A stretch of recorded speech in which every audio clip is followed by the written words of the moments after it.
preachers on your lineup, you have to make sure you have a Federal Reserve governor also, because when they take 20 minutes more, he'll take 20 minutes less.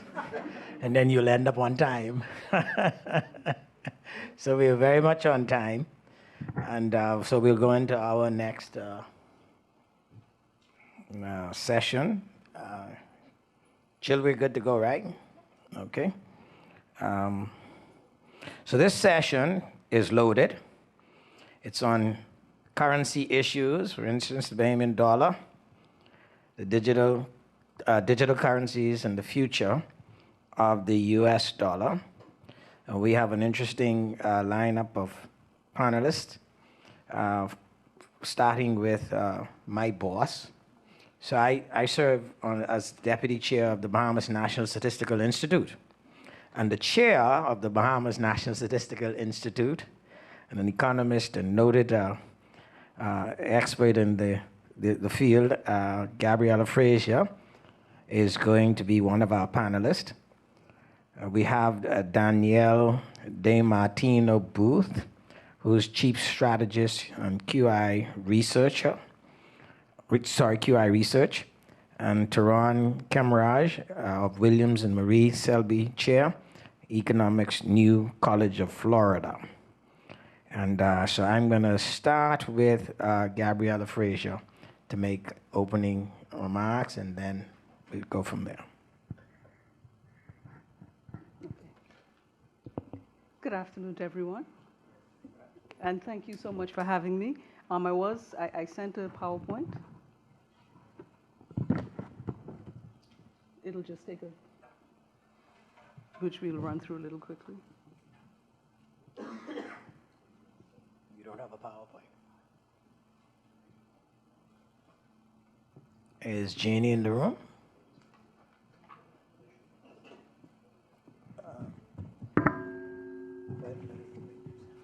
Sorry?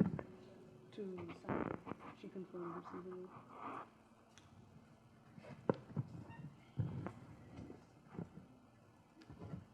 So how about we do this? How about we go to Danielle? Sure. Yeah, and then we'll. Do you have Danielle's slide? Okay, we'll go to Danielle and then we'll come back. There you go. Yeah. Yes. Yeah, we'll go to Danielle. Okay, go ahead, Danielle. Thank you, and again, good afternoon. I think I've been here before when it's hurricane season or something, because I don't remember it being so beautiful here. It must be the time of the year. I'm curious, for any locals in the audience, if you remember a place that used to make conch salad called Henry's. It was in anybody? Anyways, they don't make it any. Henry's is gone, but I still go to the local place because I haven't really had any taste buds since the 1980s. And conch salad's one of the few things you can make hot enough that I can taste it. Of late, though, the reason I bring this up is the U.S. dollar has been extraordinarily hot. Why is that? We're running wartime fiscal deficits as if we're fighting World War III on 3 fronts right now. We haven't spent this much as a percentage of GDP since World War II, in fact, when you look at our 2 back-to-back presidents. If you want to put that into context, if you will, post-GFC, post-Great Financial Crisis, we expended about 9% of U.S. GDP. The entirety of the New Deal was about 40.1% of GDP. The great central bank in St. Louis handed me these figures. Post-pandemic, we've spent about 50% of GDP. We have very little to show for it, as opposed to, I don't know, the Hoover Dam, the Lincoln Tunnel, and what have you that followed. So why has the dollar not been hit harder? And as my old boss, Richard Fisher, taught me long ago, you don't ever, as a central banker, speak about the dollars. I don't know how you got away with that. Well, there you go. Then the second thing he taught me was lag. And I think we're in the middle of lag. And I think, just if I can go off on a very quick tangent, lag is dynamic. So in other words, the shrinkage of the Fed's balance sheets that's occurring in the month of February will be felt 12 to 18 months out. Lag is dynamic. We need to keep that in mind. The Fed's tightening is still underway. The lag effect will be felt into 2025. Anyways, here's Leland recognizes the chart with the red line, and that is basically showing you sclerosis. If you think about economic growth, if you think about economic output as the demand for labor and the supply, the demand for credit, the supply of credit, we've really hit kind of a flat line in China. That's Leland's data, and that really is where we are. We've round tripped to late 2019, 30, 40-year low growth rates in China. That, of course, is having a tremendous effect on the country of Germany, which is the juggernaut of industrial manufacturing in Europe. It has pulled down other countries in Europe. We learned a little bit more about that yesterday and today. But if you look at the trend lines in industrial production in Germany and in PPI in China, they look like the continuation of trends that were violently interrupted, but nonetheless continue to this day. So these are some that I shared in Sarasota, and when I think about the dollar, again, as Richard taught me years ago, the most attractive horse in the glue factory, Danielle, don't ever forget that. It is the most attractive horse in the glue factory. And it's kind of you're winning the war by attrition. You're winning the war by being the last horse standing.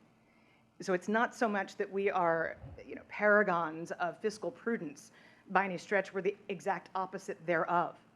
That being said, find an alternative. What was the last denomination in which Saudi Arabia issued sovereign debt? The US dollar. So as much as they want to rattle their sabers and have BRICS conferences and talk about the imminence of a substitution coming about, in an $8 trillion market per day, you've still got northwards of 80% of those currency transactions, the largest, deepest, most liquid financial market in the world. Northwards of 80% of those transactions are still conducted in the US dollar. And, there's also something, I think I've got another slide coming up. People always talk about China reducing its footprint in the US Treasury market and the world's going to end tomorrow, and oh my gosh. Well, it hasn't happened yet, A. And B, we need to bear in mind that China buys through many different avenues. It's not always simply, hi, I'm China, I stepped up at the Treasury auction. They'll come through other entities. And this has been the case certainly for a long time. But I will tell you this much. My daughter, my 3 sons are Mandarin dropouts, but my one daughter is just about fluent in Chinese. She's starting AP Mandarin here shortly. And she keeps saying, Mom, you did that interview all those years ago. You're not allowed to set foot in China, which is true. But I keep saying, but you can write all of the contracts you want once you become a tax attorney and remain fluent in Mandarin in Saudi Arabia for the Chinese. So I go about it in a roundabout way. But it's also, I also tell her that her understanding of the Spanish language is also going to be critical going forward. Why is that? Well, far be it for me to say, because, if you say there's nobody worse than AMLO, then, we might get somebody worse than AMLO. We can hope not, though. Prior to COVID, I was was anybody in Mexico City with me? Oh, well, of course you were, Jillian. You're everywhere with everybody. You are the GIC. But right before COVID, as AMLO was having a massive cruise ship full of people with COVID parked in the Yucatan, and I was making a bat phone call to leave the presidential palace and get on the next plane out to Dallas, right before then, I met with his chief of staff. His nickname was Chewy. Brilliant mind, just brilliant, true businessman from Monterey, and he really did have a vision for what Mexican resources, what that could look like. And instead, this last week, we have Moody's do a double downgrade of Pemex, and the government step in and do one more intervention yet. However, when you think about the impetus and the potential to reignite and make even bigger a trade war between China with the man with orange hair, potentially making a bad situation worse, when you think that we can make the trade war even worse, then the need to continue to build supply chains closer to home is going to be that much more acute. And so you have to understand and appreciate the demographics of the people who we consider to be our allies. Mexico's one of them. They have a very young population. There's an extraordinary opportunity to be exploited in Mexico. Ditto with India, fastest growing middle class. Granted, poverty is still rife. Modi could have done more. Corruption's not been eradicated, et cetera, et cetera, et cetera. But we have to think, right? China consumed more cement in 20 years than the United States in 100 years throughout the Industrial Revolution. The potential for growing out with India's young population, their infrastructure is enormous. And who are their trading partners going to be? Who's going to be hand in hand building these things? The United States. So there are good reasons to think that the dollar will continue to reign, at least for now. And I think I've taken up way more than the 5 minutes I said that I would. And we can open this up. And I hope, Gabriella, that your charts are available. But for now, remember, there are two reasons, there are two reflections in financial markets of higher for longer. And as long as quantitative tightening is occurring in the background, quote unquote, we continue to tighten. The dollar continues to like it. And by the same token, the yield curve refuses to uninvert. Why is that? Higher for longer. These wonderful technicians asked me to ask a question while they load your presentation.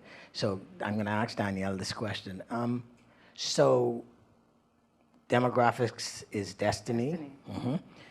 And we know that these growing middle class, younger people in both India and Mexico and elsewhere exist.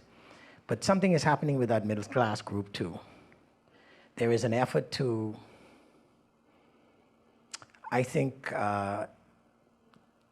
can persuade them of some of the less favorable features of Western attitudes. Are you referring to quiet quitting? And I don't need to go to work on Monday or they, Friday? No, no. By the way, no, Deutsche Bank got rid of that this No, morning. to the extent to which, there is this, they have for a long time around the world taken on American popular material preferences and so forth. So, we call it the democratization of American values and so forth. But there are those who, in the political realm, are trying to counter that, so that maybe those same people don't see America the same way and see other places as places they should look to trade. You see that as an issue? I have great faith in Jay Powell. I really, really do, because everything that you just implicitly referenced, he stands against. Whether you're talking about modern monetary theory, universal basic income, central bank digital currency, Jay Powell is and believe it or not, one man and his first lieutenant. It can be done. You can hold the line, and I have faith that the line can be held, that American values will hold. Because we took universal basic income on a test drive by destroying the transmission mechanism of monetary policy, removing the banking system as the arbiter of credit by giving households directly deposited cash. What did we create? Inflation, and in double-digit inflation at that. So we know it's a failed experiment, but I like to think that Jay Powell, that Christopher Waller, that I'd like to think that there's more than two men in the United States of America who want to stand up for American values and will make sure that America maintains its long and rich history of having a strong work ethic and upholding what it is to have integrity. So, Okay. But again, May 2026, Michael Barr is also another one. I think he's going to push through Basel III Endgame. Enormous implications for cutting off the oxygen to shadow banking, the shadow banks that have by proxy too big to fail. So there's enormous forward progress being made in our central bank right now. It's just not splashy. But then Jay Powell never was. Madam Fraser, you're up.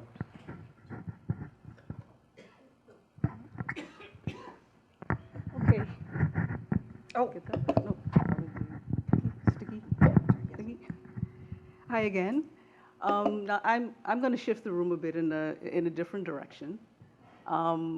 Given the expansion of the adoption of the sand dollar in the Bahamas, I wanted to talk a little bit about the central bank digital currency, and I wanted to talk about it from a demand, take a demand approach to it. In particular, to look at the individual consumer. And I want to talk about financial inclusion because it's something that I struggled with in terms of, okay, how are we defining this? Who are we talking about when we talk about an objective to target the underserved communities, underserved socioeconomic groups, and trying to define this within our own context. And of course, when we think about financial inclusion, we think about barriers like financial literacy, digital literacy, and simply capacity, having the means to participate in financial services. So wanting to define these things within a Bahamian context, because when we looked at some of the information that was already there, feeling that we say these words, but it doesn't necessarily feel as though we've defined it within the context. So I want to take a bit of a different approach and take that demand side look. My team and I, we just started some preliminary work in terms of we've done a couple of focus groups just to determine, okay, what are the insights? Is this something that we can build on? Is this something that we want to have more of a conversation on? So I just want to talk this morning and this afternoon and take us a little bit in a different direction. And so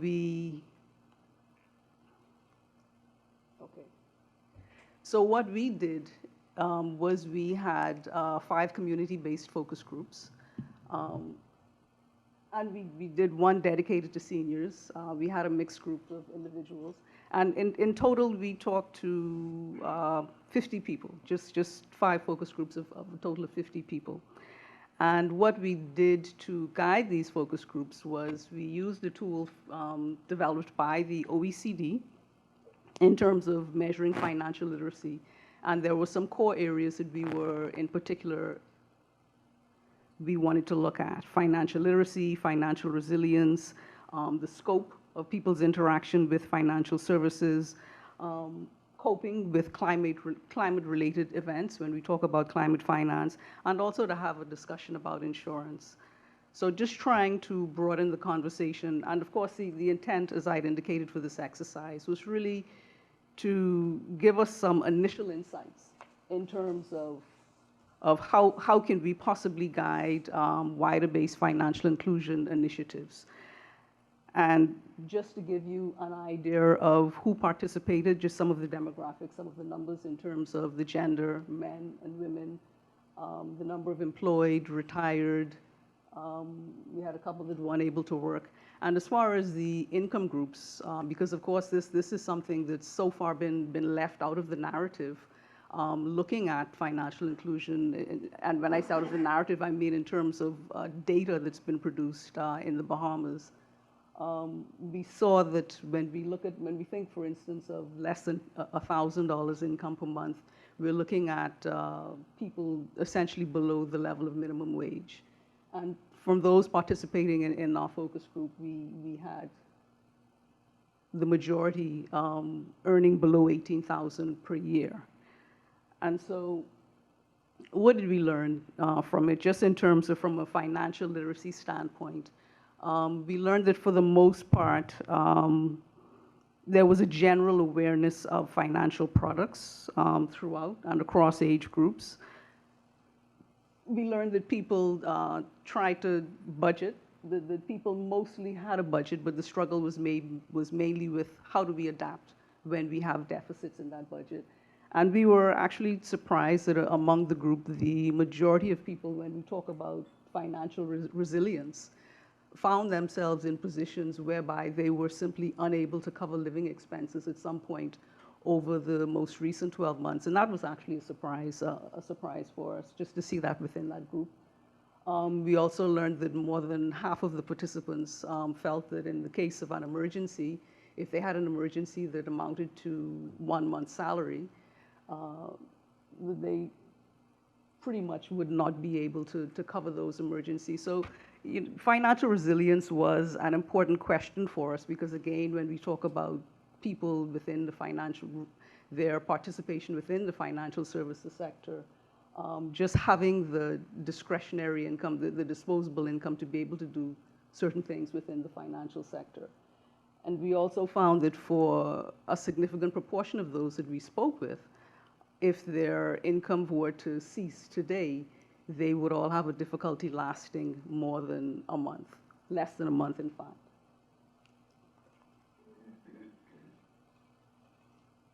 And so again, we asked about their interactions with the banking system. Again, because when we talk about financial inclusion inclusion to financial services, the assumption is that perhaps most people are not active with the banking sector, but the majority of people actually all do have at least one bank account. The main reason being for most of them to receive the paycheck or to receive pension benefits. So people do have that in as far as being included. But we do see that there were some particular issues. Certainly, on the one hand, when we think about the digital capacity and the infrastructure required for digital currencies and access to Wi-Fi, this we saw was an issue for a significant, at least 1/3 of the group. And in terms of climate events, those people able to cover if they suffered any damage, and we found that at least half of those that we talked to had suffered damages as a result of a climate event, and the majority of them were either had to rely on government assistance, or they're still coping with, still recovering from that particular climate event. And so it was really just an introductory conversation to try to see how can we add value to the conversation of financial inclusion? How do we add content from these target audiences that the CBDC is targeted to serve? And what do we do with that? So just in terms of the takeaways, it was, we just did a couple of focus groups. We certainly think that it would be beneficial to do some sort of financial inclusion survey on a much wider scale. And based on what we saw, in particular from what we learned as it relates to financial resilience, that there is perhaps an opportunity to take a closer look at people's household financial vulnerability. And so that's where I'll stop there. So the governor's introduction of the sand dollar as a means of trying to help some of those underserved communities has rationalization in your focus group based on your findings? Well, it's certainly been from the conversations that we've had. It's been a mixed bag. The benefit people see for sure in terms of disaster relief, in terms of getting emergency funding, government-to-people funding and whatnot. It has a very strong and practical basis. Certainly for family island development, where there is limited capacity for cash in terms of having banks on island and ATMs and all of that. But from the standpoint of a lot of the underserved areas, for them, it's about having that disposable income to be able to participate. So there is some value in it, but there's still a level of trust, and there's a need for more information. When we talk about financial literacy, we spoke with a lot of people that obviously had heard of it, but in terms of the use and what you had to do in order to move towards it, that was an area whereby definitely more work, we can benefit from more in that area. Danielle? Gabriella, can I ask you a naive question? Just because my children have brought me into the world of Venmo. How, or is, and hence the naivete of my question, are those types of platforms, have they already proliferated here? Well, we have, I suppose we have some, like you look at MoneyMax, Cash and Go. We do have certain vendors through which, the platforms through which you can use the sand dollar, certainly the payment systems as well as the money transmission businesses. And then there are also some banks, one bank that has actually come on board as well too, and the credit union as well. So there are different vendors, platforms like that Are they costless? to the consumer, Okay. to the consumer, but not to the vendor. And on all of them, I believe, are local Yeah. providers. Do we have no international providers in our space for the online payment systems? Correct. And I think largely because of exchange control and other issues around that. Correct. Tehran? Thank you. All right, thank you. First, let me thank the GIC for inviting me to make these brief notes. I must say that. Okay, it's working now. I must say that I can see significant utility in central bank digital currency, let's say in the Bahamas. Obviously, its geography necessitates something like this. Perhaps something of this nature would be useful for places like Suriname or Guyana. Both countries, Suriname is about the size of Florida or a little larger. Guyana, substantially larger than Florida, which means excess of 60,000 square miles. Both of them have very small populations. And these populations are dispersed. You can have an Amazonian village with 120 individuals, and I could see the utility there of trying to include those folks in financial payments. Certainly, as the governor said this morning, it will reduce transaction costs, and I'm sympathetic to that. However, I want to talk today about the macroeconomics of this whole thing and giving some of my thoughts of what it's not, what a central bank digital currency will not be able to do, let's say in the Caribbean context or developing economy context. And if you have a central bank digital currency, you still face the reality of fiscal dominance. And fiscal dominance,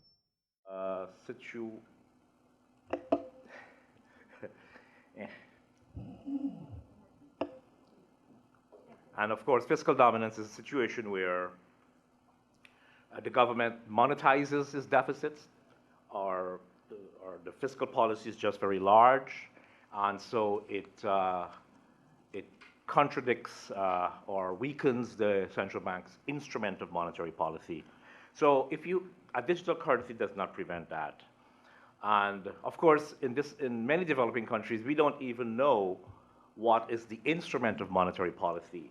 We know that the Fed has the interest rate, and we would like, many people say the Fed should follow closer to the Taylor rule, but that's another discussion. But the Bank of England, Bank of Canada, but in many developing countries, the interest rate instrument is powerless to begin with. And so, but these are issues that will remain and have to be figured out.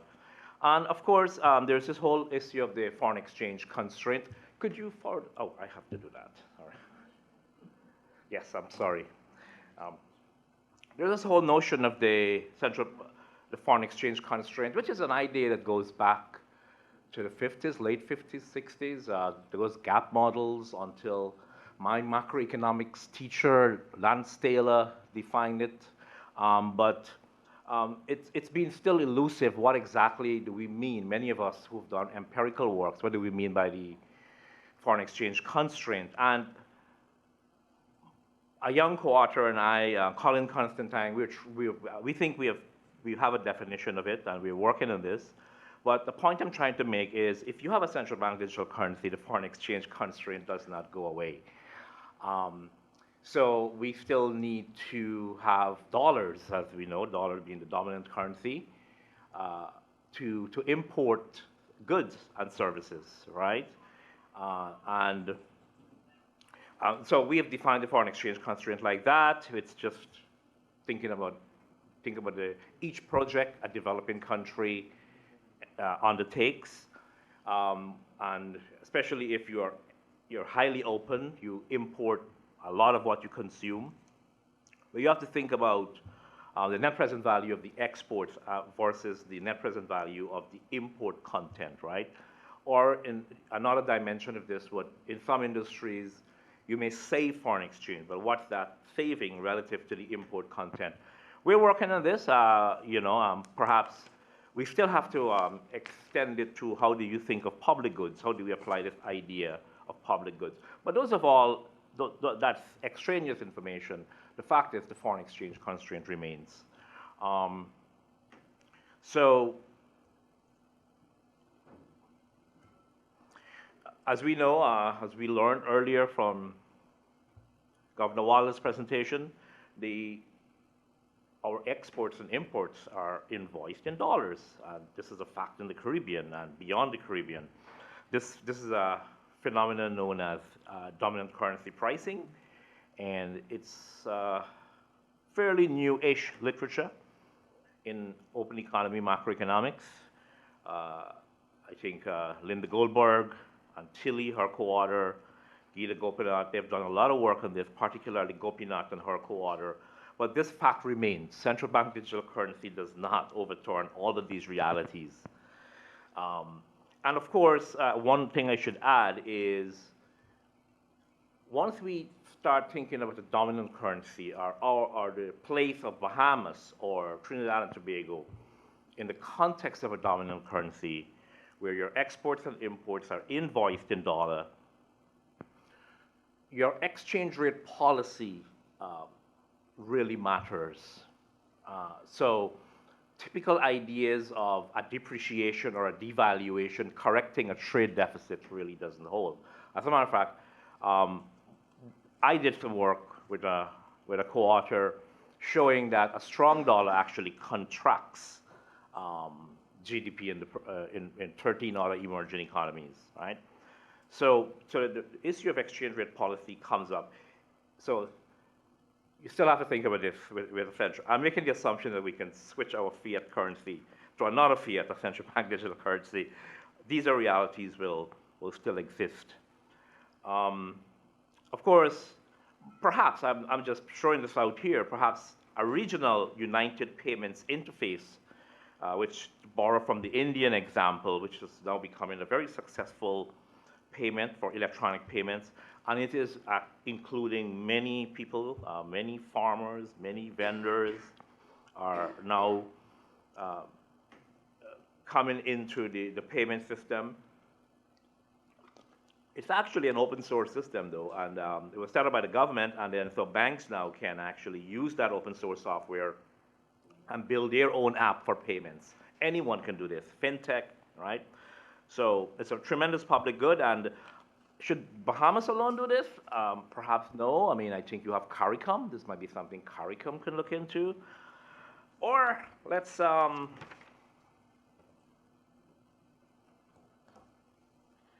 so I was asked to say something on the international role of the dollar, and I know I should not do this, but because we have so many excellent presentations here on this topic already.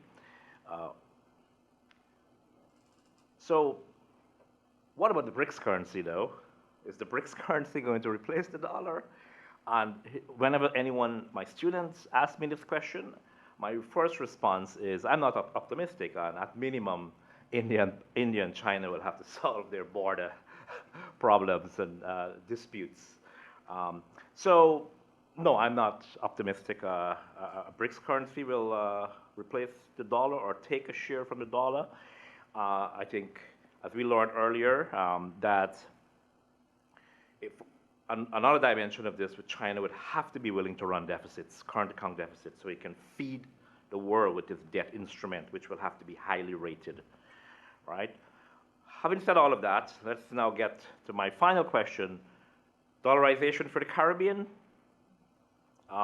Well, there is a discussion along this line, and it has always been a discussion, but our friend, our colleague, our mentor, Delisle Worrell, is really at the forefront of this discussion now in the Caribbean, and asking the question whether we should move to complete dollarization. And there is, of course, semi-dollarization throughout the Caribbean, in the Bahamas. In the case of Jamaica, you have loan and deposit deposit dollarization. Commercial banks make loans in US dollar. You can open US dollar accounts in banks in Jamaica. So this is and Barbados have various dimensions of dollarization along with its national currency. Dollarization, however, should, it should be studied. We know it's going to tame the inflation issue. It's going to tame fiscal dominance. And there's a really interesting situation of fiscal dominance developing in Guyana right now, where that country is earning an unprecedented amount of foreign exchange from the vast amounts of crude oil that were discovered offshore by ExxonMobil and its partners. And lo and behold, there is still monetization of the deficit with all of this new foreign exchange earning. So if you dollarize, that problem doesn't exist, right? On the other hand, there's the issue of unemployment. And yes, I mean, if you dollarize, we have to think, it's going to contract spending, right? Particularly the government side. What does that mean for employment? And I will stop there, and I would appreciate your questions. Thank you very much. So I have some rapid fire questions, right? It's rapid fire. First one to Gabrielle. The Bahamian dollar is pegged to the US dollar, 1-to-1. I don't know if you all know that. So, and that's been that way for decades. Any chance that changes in, say, the next 10, 15 years, in your view? In my view, no. I don't think so. The U.S. is our dominant trading partner geographically. The comparative advantage. I don't see any particular market forces leaning towards making that the best course of action. Danielle, the geopolitical issues notwithstanding, Ukraine, what's happening in the Middle East, China's maturations around what's happening in their region, chances that the United States of America is not the world's most dominant economic force in the next 20 years? I'm sorry, what's the time frame again? Next 20 years. Well, there would have to be a major turn of events. It wasn't but 3 years ago that there was a lot of anxiety about the Chinese economy surpassing the size of that of the United States. And in the subsequent years that have gone by, the balance has actually gone in the other direction. Relative to the United States, relative to China, the United States economy has grown. A lot of this growth is questionably been thanks to the Federal Reserve monetizing most of the post-pandemic stimulus that was spent. But nonetheless, because of the direction that the rest of the world appears, at least right now, to be headed in, very difficult to turn the German economy, very difficult to turn the German economy away from the industrial combustion engine, which is relevant. The Italian banking system's not cleaned up yet. I don't think the Russian economy is going to be a force. I cannot come up with a scenario. I would throw Japan in there as well. That being said, I do check my hubris, because I like to think that somebody in Great Britain was possibly asked this question in 1910, 1920, and might have had the same answer, and brandished a lot of, and was boastful. And I will remind you that my daughter is just about fluent in Mandarin. So you always have to be wary of history. And I don't necessarily take the reserve currency status as a given in perpetuity. And I think that we're at peril if we do. I concur with Chair Powell when he went out on 60 Minutes and put his foot down and said something must give in terms of how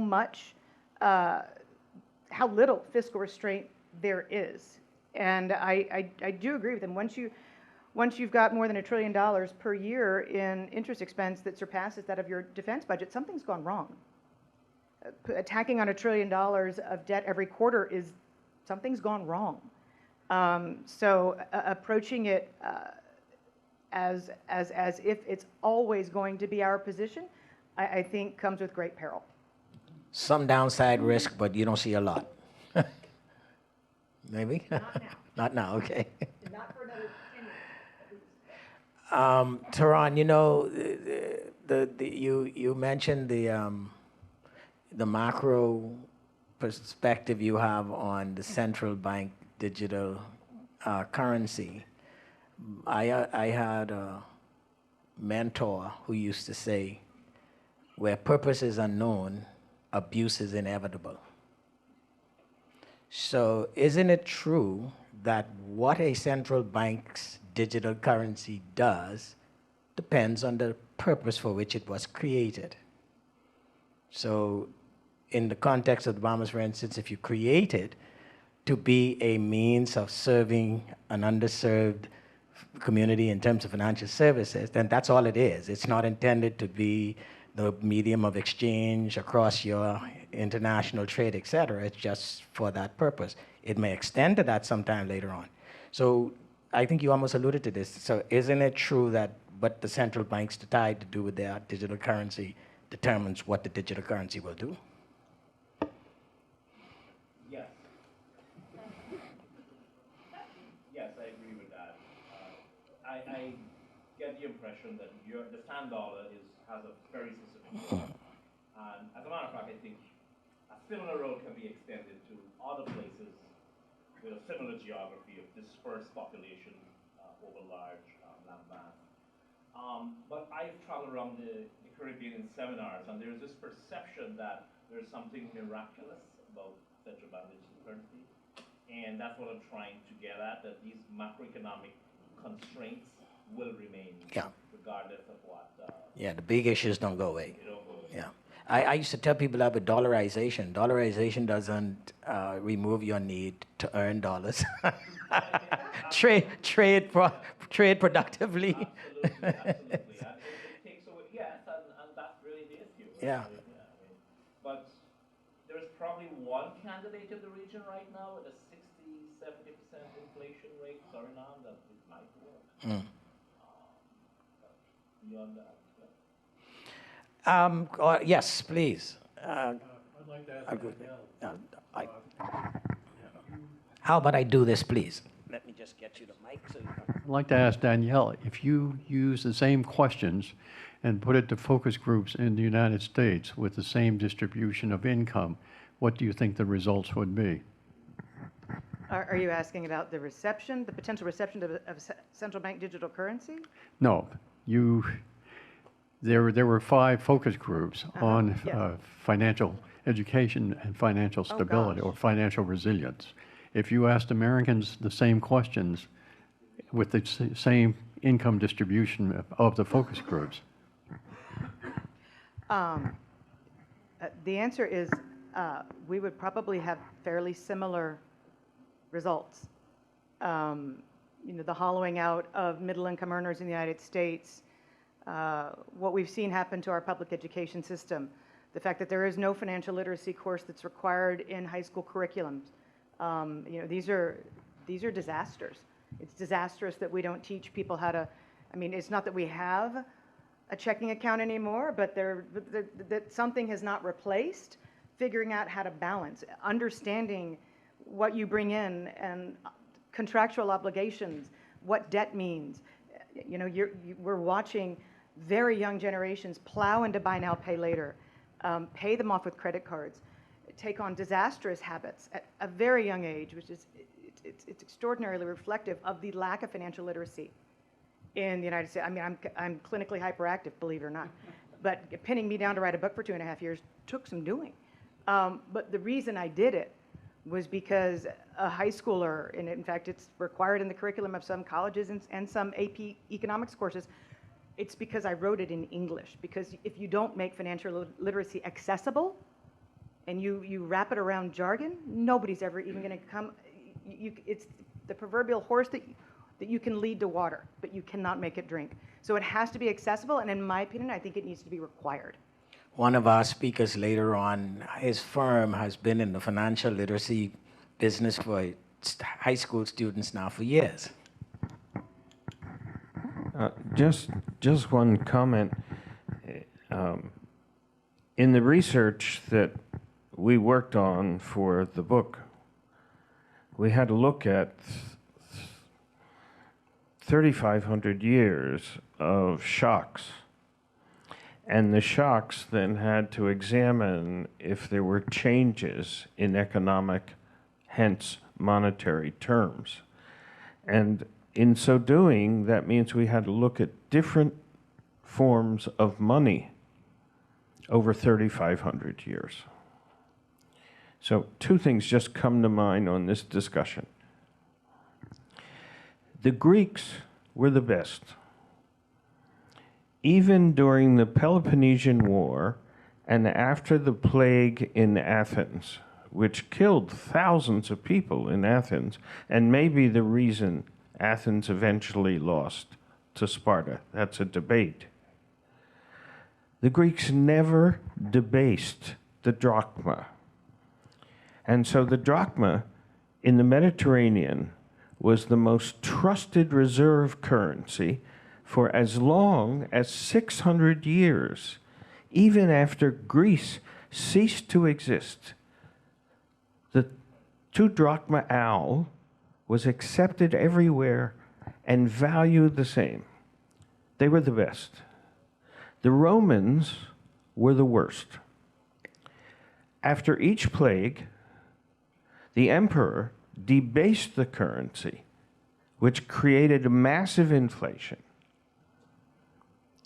So, if the central banks protect the store of value to money, whatever the money happens to be, and my point in the book was what the Federal Reserve did is respond to a shock and also took away the response, or is trying to take away the response as a follow-up, and so it does not debase the dollar.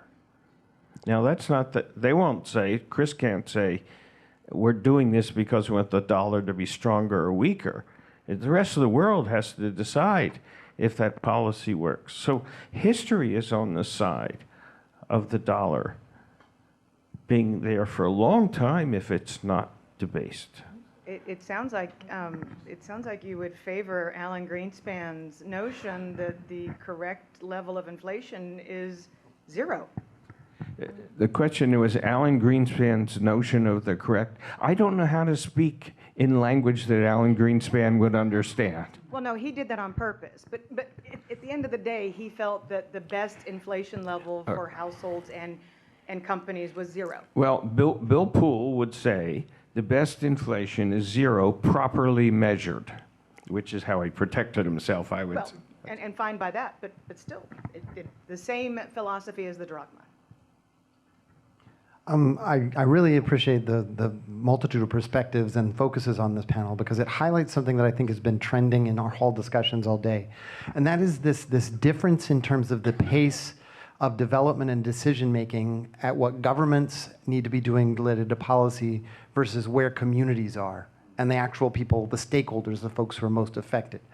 So we're talking about, external pressures that require small island developing states like the Bahamas having to work at very quick and fast levels to respond. And as they do, citizens aren't connected to what those decisions and what those policies mean on a day-to-day basis. And I think that the sand dollar is an instance of that. The sand dollar was created to meet a need that in our family islands you couldn't, the alternative to banking was you went to where the electronic gaming mechanism was, and in order, because you couldn't send money easily, you sent it to someone else on another island, because that mechanism, that's, by definition, money laundering, right? So as an alternative, this became a really smart and bright way to develop it. But when you see the low levels of adoption and the resistance, it's because those folks were never asked about in this at a formative stage. What is this? How could this help us? What are the needs? If they were part of the solution, the buy-in, the ownership, it starts to trickle forward. And I think that's something that we have to figure out in these decisions is how do we somehow figure out folks who are going to be most affected by economic policies, give them a space, language, a means to understand and render an opinion, because they're the ones that continue to get lost in this, increased polarization that happens. So. Invariably when I listen to discussions about the U.S. dollar, the discussions tend to be about the U.S. dollar itself. But the U.S. dollar is an instrument of trade. I mean, it's for trade, right? Yeah, it's for trade. And so when I hear people talk about what's going to happen to the U.S. dollar, very seldom do they talk about what's going to happen to trade, which is driving why the U.S. dollar is as strong, as popular, as reserve a currency as it is. And we heard from Governor Waller today about that, about the fact that a lot of this is about how the global trade is taking place and why the US dollar is such a significant factor in that trade. And so for me, the question to you is, if you take China and India and Russia and et cetera, like what would be a reason for one to think that trade in the world is going to shift in a way toward them that makes the US dollar less relevant? If you see anything.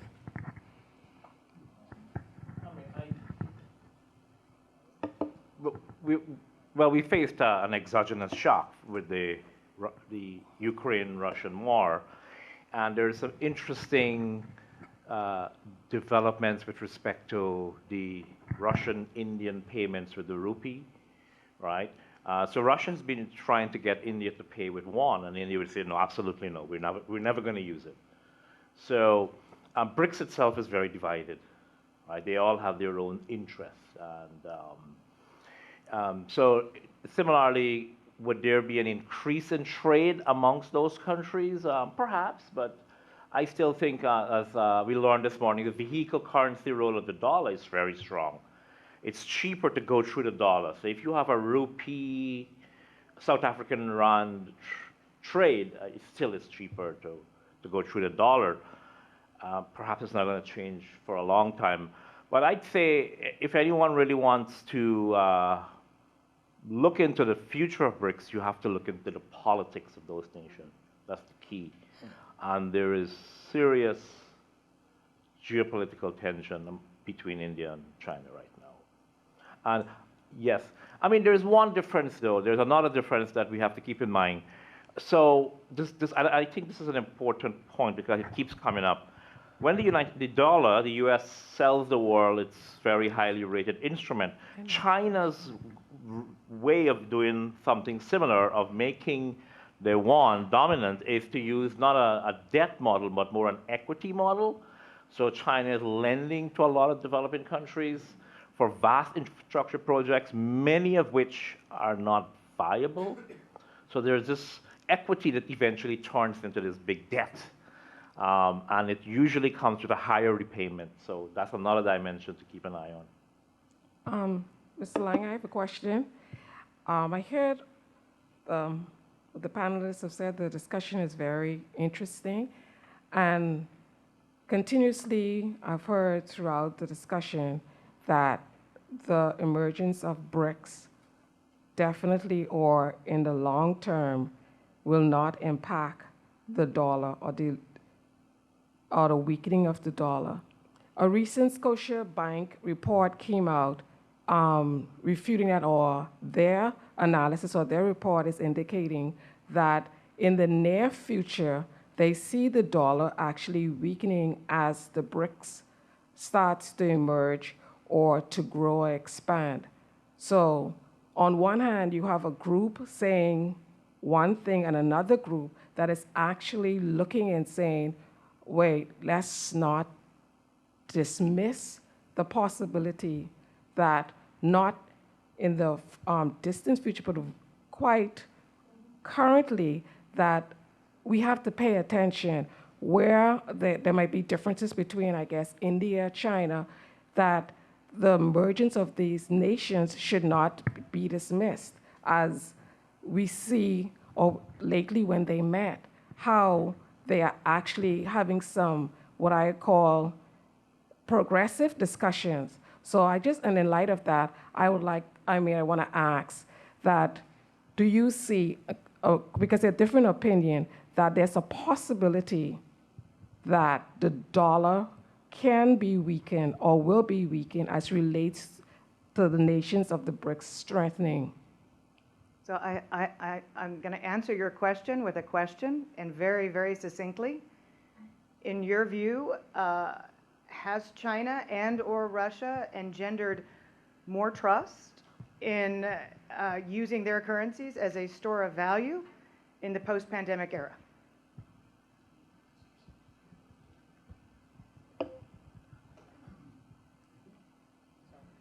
No. No, when I say no, I say no. To answer your question, no. But at the same time, they are gaining traction from other nations. What I'm saying, okay, whether we believe it or not, or we think it's not going to happen, I'm not saying it's going to happen tomorrow, 5 years. I cannot predict, but I'm saying discussions are developing that should not be ignored. That's just the point I'm trying to raise. I agree. Yep. I agree. I don't think the existential threat to the U.S. dollar is going to come from both sides. But what about from as the U.S. pulls back from the world stage? Sorry, thank you. The U.S. pulls back from the world stage, if it some of the threats that are being made openly right now by the presumptive, perhaps, U.S. president, next U.S. president, what happens then? And a second part to that question is, do you see a threat to the U.S. Fed, since the threat seems to be to want to dismantle most of what drives holds the U.S. together? So I'm going to answer a very political question in a very apolitical way, and that is to say a certain candidate garnered 2/3 of the independent vote in a certain state, meaning with 43% of U.S. voters identifying as independent, you could have a very tenuous situation the day after the elections if there is a small cohort of Americans who believe that the election has been stolen again. So I'm going to tippy-toe around that. As for the other, Brookings did some interesting, I believe it was President Garfield, don't quote me on that, but Brookings did a look back on Supreme Court precedent, and it was obvious that, using mafia type of techniques that Trump was trying to oust Powell, and then Biden didn't do much better, right? Having him and Lael Brainerd play a very visible public Game of Thrones against one another, that wasn't pretty either. But the Supreme Court precedent is very interesting. People forget that if you're from the Dallas Fed, as I used to be, that my email address ended in .org. If you're in Washington, D.C., your email address ends in .gov. So back to the 1800s, what the Supreme Court precedent dictated, and actually the individual who was ousted by a president posthumously regained his position. And therefore, in the same spirit as the filibuster, and for either U.S. political party not wanting to get rid of it, because you don't want to set that dangerous precedent, whether or not Jay Powell has true allies or not, it would certainly behoove the Federal Reserve Board to opt to keep him in his position, which they have the power to do, given the little Supreme Court precedent that we do, to keep Jay Powell in his position, even if a president tried to oust him without cause, because that's what we're talking about, and that's the question I get asked with the most frequency. So the board could say, we're going to keep him in his position until the Supreme Court rules. And at last check, he's only got about 2 and change left on his term, and the Supreme Court moves very slowly. So I don't think that there is a chance that either president could oust Powell without the Federal Reserve Board standing in any president's way, given what we know from the 1800s.